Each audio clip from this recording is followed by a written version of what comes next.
ইলিশের প্রজনন মৌসুমে মা ইলিশ সংরক্ষণের লক্ষ্যে ভোলার মেঘনা ও তেঁতুলিয়া নদীতে চলছে ২২ দিনের নিষেধাজ্ঞা অভিযান পরিচালনা করে অসাধু জেলেদের দেয়া হচ্ছে কারাদণ্ড।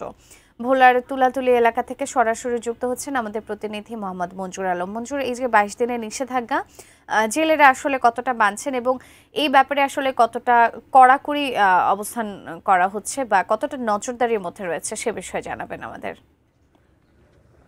সুজানা, আপনি জানেন যে ২ অক্টোবর থেকে শুরু হয়েছে ভোলার মেঘনা ও তেঁতুলিয়া নদীতে ২২ দিনের ইলিশ শিকারের নিষেধাজ্ঞা। এই নিষেধাজ্ঞা শক্তভাবে পালন করার জন্য কিন্তু প্রশাসনের পক্ষ থেকে ব্যাপক তৎপর রয়েছেন। বিশেষ করে মৎস্য অধিদপ্তর এই মেঘনা ও তেঁতুলিয়া নদীতে অভিযান পরিচালনা করে অসাধু যে সকল জেলেরা রয়েছে তাদেরকে আটক করে জেল জরিমানা দেওয়া হচ্ছে এবং অবৈধ যে জাল আছে সেগুলোকে আগুনে পুড়িয়ে দেওয়া হচ্ছে। এছাড়া নিবন্ধিত যে জেলের সংখ্যা রয়েছে ভোলায়, এই নিবন্ধিত জেলেদের কেউই কিন্তু নদীতে মাছ শিকারে যাচ্ছে না। তবে যারা নিবন্ধিতের আওতায় নেই, যে সকল জেলেরা, তারা কিন্তু পেটের দায়ে নদীতে মাছ শিকারে যান বলে আমাদেরকে জানিয়েছেন। তো মৎস্য বিভাগ জানিয়েছেন নিবন্ধিত জেলেদের জন্য চালের ব্যবস্থা করা হয়েছে এবং যারা নিবন্ধিত জেলে না তাদেরও সুরক্ষার জন্য তারা ইতিমধ্যেই বেশ কিছু পদক্ষেপ নিয়েছেন। আশা করা যাচ্ছে মন্ত্রণালয়ের কাছে তারা একটি সুপারিশ পাঠিয়েছেন। এই সুপারিশের পরিপ্রেক্ষিতে আগামী অভিযান থেকে যারা জেলে রয়েছেন ভোলার মেঘনা ও তেঁতুলিয়া নদীতে তাদের জন্য সুরক্ষিত কিছু করার চিন্তা ভাবনা রয়েছে মৎস্য বিভাগের। এছাড়া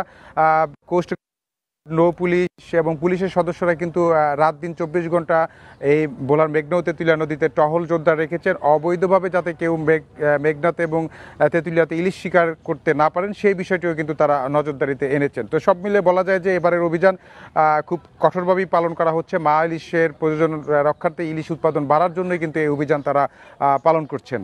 তো আমার কাছে এই ছিল ভোলা থেকে ইলিশ অভিযান নিয়ে।